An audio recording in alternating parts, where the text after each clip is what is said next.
ઉનાળાની ઋતુની અંદર ચહેરા ઉપર ખીલ થતા હોય તો શું કરવું?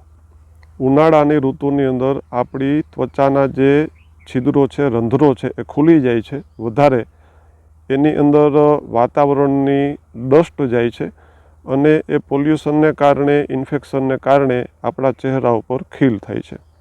મુક્તિ કેવી રીતે મેળવવી? મારી ઉપર દેખાય છે લીમડો. આ લીમડાના એક મુઠ્ઠી એક પાનને દરરોજ રાત્રે અડધો પોણો લીટર પાણીની અંદર સારી રીતે ઉકાળવાના છે. એટલા ઉકાળવાના કે એ લીમડાના પાનનો જે કલર છે એ આપણા પાણીમાં આવી જાય. ત્યારબાદ એ પાણીને આપણે ઢાંકી અને મૂકી દેવાનું છે. દરરોજ સવારે આ લીમડાના પાનથી ઉકાળેલા પાણી વડે આપણો ચહેરો આપણે વોશ કરવાનો છે, ધોવાનો છે. દરરોજ આ પ્રયોગ કરો એટલે ઉનાળાની ઋતુની અંદર થતા જે ચહેરા ઉપરના ખીલ છે એમાંથી આપને કાયમી માટે મુક્તિ મળી જશે. Thank you.